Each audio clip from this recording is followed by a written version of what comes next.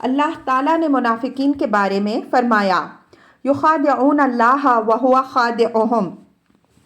سورہ النساء آیت 142۔ وہ اللہ تعالیٰ کو دھوکہ دینا چاہتے ہیں اور وہ ان کو دھوکے کا بدلہ دیتا ہے۔ حضرت واحدی فرماتے ہیں اللہ تعالیٰ ان سے ایسا معاملہ کرتا ہے جس طرح دھوکہ دینے والے کرتے ہیں۔ وہ یوں کہ ان کو نور دیا جائے گا جس طرح مومنوں کو دیا جائے گا، تو جب وہ پل صراط پر چلیں گے تو ان کا نور بجھا دیا جائے گا اور وہ اندھیرے میں رہیں گے۔ نبی اکرم صلی اللہ تعالیٰ علیہ وآلہ وسلم نے ایک حدیث میں فرمایا جہنمی 5 قسم کے لوگ ہیں، ان میں سے اس آدمی کا بھی ذکر فرمایا جو صبح و شام تمہیں تمہارے اہل و مال کے حوالے سے دھوکہ دیتا ہے۔ گناہ کبیرہ نمبر 69، مسلمانوں کی جاسوسی کرنا۔ اس سلسلے میں حضرت حاتب بن ابی بلتہ رضی اللہ عنہ سے متعلق حدیث ہے۔ حضرت عمر فاروق رضی اللہ عنہ نے ان کو قتل کرنے کا ارادہ کیا تو نبی اکرم صلی اللہ تعالیٰ علیہ وآلہ وسلم نے ان کے قتل سے اس لیے منع کیا کہ وہ اہل بدر میں سے تھے۔ جس کسی شخص کی جاسوسی سے اسلام اور مسلمان کمزور ہو جائیں یا کوئی قتل ہو جائے، قیدی بن جائے یا اس کا مال اچک لیا جائے تو ایسا شخص ان لوگوں میں شمار ہوتا ہے جو زمین میں فساد پھیلاتے ہیں، کھیتیوں اور لوگوں کو ہلاک کرتے ہیں، تو ان کو قتل کرنے کا حکم ہے اور ان پر عذاب ثابت ہے۔ بس ہم اللہ تعالیٰ سے عفو و عافیت کا سوال کرتے ہیں، لہٰذا ضروری ہے کہ ہر جاسوسی کرنے والے کو معلوم ہو کہ چغلی ان بڑے بڑے کاموں میں سے ہے جو حرام ہیں۔ تو جاسوسی کرنے والے کا چغلی کھانا بہت بڑا گناہ ہے۔ ہم اس اللہ تعالیٰ کی پناہ چاہتے ہیں اور اس سے عفو و عافیت کا سوال کرتے ہیں، وہ مہربان، خبر رکھنے والا اور جود و کرم کا مالک ہے۔ گناہ کبیرہ نمبر 70، صحابہ کرام رضی اللہ عنہم اجمعین کو گالی دینا۔ صحیح بخاری و مسلم میں ہے کہ نبی اکرم صلی اللہ علیہ وآلہ وسلم نے فرمایا کہ اللہ تعالیٰ فرماتا ہے جو شخص میرے کسی دوست سے دشمنی کرتا ہے میں اسے لڑائی کا چیلنج کرتا ہوں، اور رسول اکرم صلی اللہ تعالیٰ علیہ وآلہ وسلم نے فرمایا میرے صحابہ کرام رضی اللہ عنہم اجمعین کو گالی نہ دو، بس اس ذات کی قسم جس کے قبضہ قدرت میں میری جان ہے، اگر تم میں سے کوئی ایک احد پہاڑ کے برابر سونا خرچ کرے تو ان میں سے کسی ایک کی مد ایک سیر اور اس کے نصف کو نہیں پہنچ سکتا۔ اور نبی اکرم صلی اللہ تعالیٰ علیہ وآلہ وسلم نے فرمایا میرے صحابہ کرام کے بارے میں اللہ تعالیٰ سے ڈرو، میرے بعد ان کو نشانہ نہ بنانا، بس جس نے ان سے محبت کی انہوں نے میری محبت کی وجہ سے ان سے محبت کی، اور جس نے ان سے بغض رکھا انہوں نے مجھ سے بغض کی وجہ سے ان سے نفرت کی، اور جس نے ان کو تکلیف پہنچائی اس نے مجھے تکلیف پہنچائی، اور جس نے مجھے اذیت دی اس نے اللہ تعالیٰ کو اذیت پہنچائی، اور جس نے اللہ تعالیٰ کو اذیت دی قریب ہے کہ اللہ تعالیٰ اسے پکڑے۔ نوٹ: صحابہ کرام رضی اللہ عنہم اجمعین کو گالی دینے سے مراد ان کی توہین کرنا ہے، چاہے معمولی لفظ ہی استعمال کیا جائے۔ صحابہ کرام رضی اللہ عنہم اجمعین کی توہین جائز نہیں اور ایسا شخص مسلمان کہلانے کا مستحق نہیں۔ اس حدیث اور اس جیسی دوسری احادیث میں ان لوگوں کی حالت بیان کی گئی ہے جنہوں نے رسول اکرم صلی اللہ تعالیٰ علیہ وآلہ وسلم کے بعد صحابہ کرام رضی اللہ عنہم اجمعین کو نشانہ بنایا، ان کو گالی دی، ان پر جھوٹ باندھا، ان کو عیب لگایا، ان کو کافر قرار دیا اور ان پر جرأت کا مظاہرہ کیا۔ حدیث کی تشریح: کلمہ اللہ اللہ ڈرانے کے لیے ہے، جس طرح اس شخص کو جسے ڈرایا جاتا ہے کہا جاتا ہے کہ النار یعنی آگ سے بچو اور ڈرو۔ لا تتخذوہم غردن بعدی یعنی ان کو گالی گلوچ اور تان کا نشانہ نہ بنانا، جس طرح کہا جاتا ہے اتخذ فلانا غردن لسبہ، فلاں نے گالی کے لیے ہدف بنایا یعنی نشانہ بنایا۔ فمن احبہم سے ابغضہم تک یہ عبارت صحابہ کرام رضی اللہ عنہم اجمعین کے فضائل و مناقب پر دلالت کرتی ہے، کیونکہ صحابہ کرام رضی اللہ عنہم اجمعین سے محبت کی بنیاد یہ ہے کہ وہ نبی اکرم صلی اللہ علیہ وآلہ وسلم کے صحابہ کرام ہیں۔ انہوں نے آپ صلی اللہ علیہ وآلہ وسلم کی مدد کی، آپ صلی اللہ علیہ وآلہ وسلم پر ایمان لائے، آپ صلی اللہ علیہ وآلہ وسلم کی تعظیم کی اور جان و مال کے ذریعے آپ صلی اللہ علیہ وآلہ وسلم کی غمخواری کی۔ بس جس نے ان سے محبت کی اس نے نبی اکرم صلی اللہ علیہ وآلہ وسلم سے محبت کی۔ تو صحابہ کرام کی محبت رسول اکرم صلی اللہ علیہ وآلہ وسلم کی محبت کا عنوان ہے، اور ان سے بغض رسول اکرم صلی اللہ علیہ وآلہ وسلم سے بغض کا عنوان ہے، جیسے صحیح حدیث میں ہے، انصار سے محبت ایمان ہے اور ان سے بغض منافقت۔ اس کی وجہ یہ ہے کہ ان لوگوں نے ایمان میں سبقت کی اور رسول اکرم صلی اللہ علیہ وآلہ وسلم کے سامنے اللہ تعالیٰ کے دشمنوں سے جہاد کیا۔ اسی طرح حضرت علی مرتضیٰ رضی اللہ تعالیٰ عنہ کی محبت ایمان کی علامت اور آپ سے بغض منافقت کی علامت ہے۔ صحابہ کرام رضی اللہ تعالیٰ عنہم کے فضائل کا علم اس طرح حاصل ہوگا کہ ان کے احوال، سیرتوں اور آثار کا مطالعہ کیا جائے، ان میں غور و فکر کیا جائے، وہ رسول اکرم صلی اللہ تعالیٰ علیہ وآلہ وسلم کی حیات طیبہ میں ہوں یا آپ کے بعد۔ ان لوگوں نے ایمان میں سبقت کی، اسی طرح کفار سے جہاد کیا، اشاعت اسلام، شعائر اسلام کے اظہار، اللہ تعالیٰ اور اس کے رسول صلی اللہ علیہ وآلہ وسلم کے کلمہ کو بلند کرنے،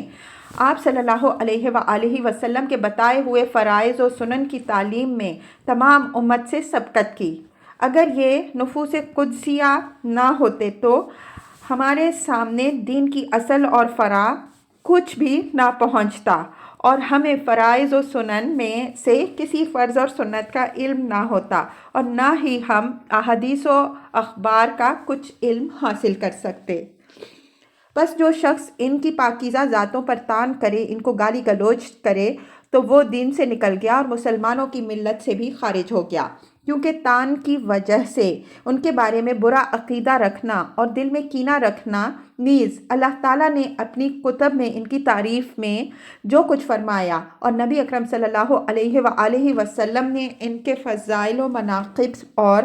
ان سے محبت کے بارے میں جو کچھ ارشاد فرمایا اس سے انکار کرنا ہے۔ علاوہ ازیں جو کچھ ہم تک منتقل ہوا اس کا سب سے عمدہ وسیلہ صحابہ کرام رضی اللہ عنہم اجمعین ہیں، اور وسائل میں طعن اصل میں طعن ہوتا ہے، اور نقل کرنے والے کو حقیر جاننا، منقول کو معمولی سمجھنا ہے۔ یہ بات غور و فکر کرنے والوں کے لیے ظاہر ہے، اور اس طرح منافقت اور بے دینی سے بچ سکتے ہیں، اور تمہارے لیے وہی بات کافی ہے جو احادیث میں آتی ہے، جیسا کہ نبی اکرم صلی اللہ تعالیٰ علیہ وآلہ وسلم نے فرمایا، اللہ تعالیٰ نے مجھے پسند فرمایا اور میرے لیے صحابہ کو پسند فرمایا، بس میرے لیے ان میں وزیر، مددگار اور سسرالی بنائے، بس جو ان کو گالی دے اس پر اللہ تعالیٰ، فرشتوں اور تمام مسلمانوں کی لعنت ہے۔ قیامت کے دن اللہ تعالیٰ اس کے کسی فرض اور نفل کو قبول نہیں کرے گا۔ حضرت انس بن مالک رضی اللہ عنہ سے مروی ہے، فرماتے ہیں نبی اکرم صلی اللہ علیہ وآلہ وسلم کے صحابہ کرام رضی اللہ عنہم اجمعین میں سے بعض نے کہا کہ ہمیں گالی دی جاتی ہے، تو رسول اکرم صلی اللہ علیہ وآلہ وسلم نے فرمایا، جس نے میرے صحابہ کرام رضی اللہ عنہم اجمعین کو گالی دی اس پر اللہ تعالیٰ، فرشتوں اور تمام لوگوں کی لعنت ہے۔ اور انہی سے مروی ہے کہ نبی اکرم صلی اللہ علیہ وآلہ وسلم نے فرمایا، بے شک اللہ تعالیٰ نے مجھے پسند فرمایا اور میرے لیے میرے صحابہ کو پسند فرمایا، اور میرے صحابہ کرام بھائی اور سسرال والے بنائے، اور عنقریب ان کے بعد کچھ لوگ آئیں گے جو ان میں عیب نکالیں گے اور ان کی توہین کریں گے، نہ ان کے ساتھ کھانا اور نہ پینا، اور نہ ہی ان کے ساتھ نکاح کرنا، ان کی نماز جنازہ نہ پڑھنا اور ان کے ساتھ مل کر نماز نہ پڑھنا۔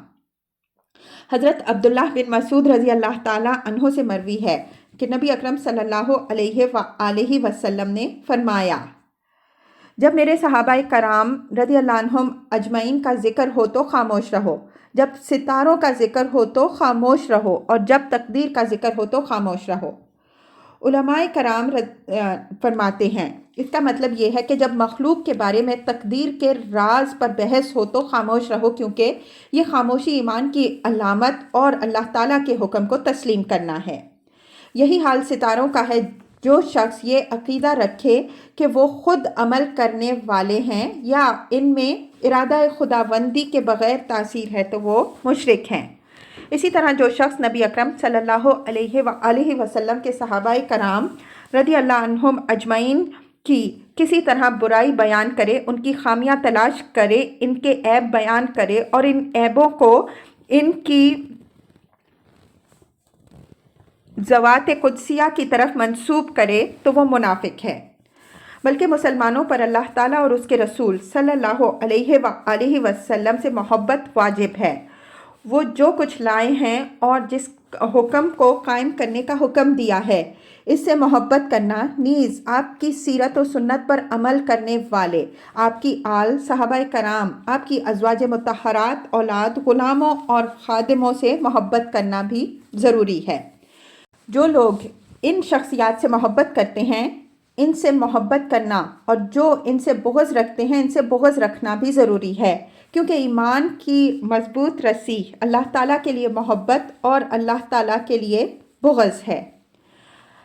حضرت ابو ایوب سختیانی رضی اللہ عنہ فرماتے ہیں، جس نے حضرت ابو بکر صدیق رضی اللہ عنہ سے محبت کی، اس نے دین کا مینار کھڑا کیا۔ جس نے عمر فاروق رضی اللہ عنہ سے محبت کی، اس نے راستہ واضح کیا۔ جس نے حضرت عثمان غنی رضی اللہ عنہ سے محبت کی، وہ اللہ تعالیٰ کے نور سے روشن ہوا، اور جس نے حضرت علی رضی اللہ عنہ سے محبت کی، اس نے مضبوط رسی کو تھاما، اور جس نے صحابہ کرام رضی اللہ عنہم اجمعین کے بارے میں اچھی بات کہی، وہ منافقت سے بری ہے۔ صحابہ کرام رضی اللہ عنہم اجمعین کے مناقب و فضائل بے شمار ہیں، اور علماء اہل سنت 10 صحابہ کے لیے جنت کی خوشخبری پر متفق ہیں، اور ان 10 میں سے حضرت ابو بکر صدیق رضی اللہ تعالیٰ عنہ سب سے افضل ہیں، پھر حضرت عمر بن خطاب رضی اللہ عنہ، ان کے بعد حضرت عثمان بن عفان رضی اللہ عنہ، پھر حضرت علی رضی اللہ عنہ ہیں، اور اس بات میں وہی شخص کر سکتا ہے جو منافق، بدعتی، خبیث ہے۔ حضرت ارباز بن ساریہ رضی اللہ تعالیٰ عنہ نے روایت کیا کہ نبی اکرم صلی اللہ علیہ وآلہ وسلم نے فرمایا، تم پر میری سنت اور میرے بعد ہدایت دینے والے ہدایت یافتہ خلفاء کی سنت پر عمل ضروری ہے، اسے مضبوطی سے پکڑو اور نئے کاموں سے بچو۔ خلفائے راشدین حضرت صدیق اکبر، حضرت عمر فاروق، حضرت عثمان غنی اور حضرت علی المرتضیٰ رضی اللہ تعالیٰ عنہم ہیں، اور اللہ تعالیٰ نے حضرت ابو بکر صدیق رضی اللہ تعالیٰ عنہ کی فضیلت میں کئی آیات اتاری ہیں۔ ارشاد خداوندی ہے، وَلَا يَأْتَلِ أُولُو الْفَضْلِ مِنْكُمْ وَالسَّعَةِ أَنْ يُؤْتُوا أُولِي الْقُرْبَى وَالْمَسَاكِينَ۔ النور 22۔ اور تم میں سے فضل اور وسعت والے قسم نہ کھائیں کہ وہ قریبی رشتہ داروں اور مساکین کو نہیں دیں گے۔ اس میں کوئی اختلاف نہیں کہ یہ آیت آپ کے بارے میں نازل ہوئی تو آپ کو فضل والا قرار دینا اس بات کی دلیل ہے کہ اللہ تعالیٰ آپ پر راضی ہے۔ نیز ارشاد خداوندی ہے، ثانی اثنین اذ ہما فی الغار، التوبہ 40۔ وہ حضرت ابو بکر صدیق رضی اللہ عنہ 2 میں سے دوسرے تھے جب وہ دونوں غار میں تھے۔ اس میں بھی کوئی شک نہیں کہ یہ آیت حضرت ابو بکر صدیق رضی اللہ تعالیٰ عنہ کے بارے میں ہے۔ اللہ تعالیٰ کی طرف سے آپ کی صحابیت کی گواہی، سکون کے ساتھ بشارت اور 2 میں سے دوسرا ہونے کے زیور سے مرصع ہونے کی خبر ہے۔ جس طرح حضرت عمر بن خطاب رضی اللہ تعالیٰ عنہ نے فرمایا، اس شخص سے افضل کون ہو سکتا ہے جو 2 میں سے دوسرا ہے، اور اللہ تعالیٰ ان کا تیسرا۔ ارشاد خداوندی ہے، والذی جاء بالصدق وصدق بہ اولئک ھم المتقون، اور جو وہ سچ لے کر آیا جس نے اس کی تصدیق کی تو وہ لوگ ہی متقی ہیں۔ حضرت امام رضی اللہ عنہ فرماتے ہیں اس بات میں کوئی اختلاف نہیں کہ سچ لانے والے سے مراد نبی اکرم صلی اللہ تعالیٰ علیہ وآلہ وسلم ہیں، اور تصدیق کرنے والے حضرت ابو بکر صدیق رضی اللہ تعالیٰ عنہ ہیں۔ اس سے زیادہ بلیغ منقبت کیا ہو سکتی ہے؟ اللہ تعالیٰ ان سب سے راضی ہو، آمین۔ الحمدللہ، آج مورخہ 6 ربیع الاول 1421 ہجری بمطابق 10 جون 2000 بروز ہفتہ شام 5:03 پر القبائر کا یہ ترجمہ پایۂ تکمیل کو پہنچا۔ اللہ تعالیٰ اس کتاب کو امت مسلمہ کی اصلاح کے لیے مفید بنائے، مصنف علیہ الرحمہ کے درجات کو بلند فرمائے اور مترجم کی نجات کا ذریعہ بنائے، آمین۔ محمد صدیق ہزاروی، جامعہ نظامیہ رضویہ، لاہور۔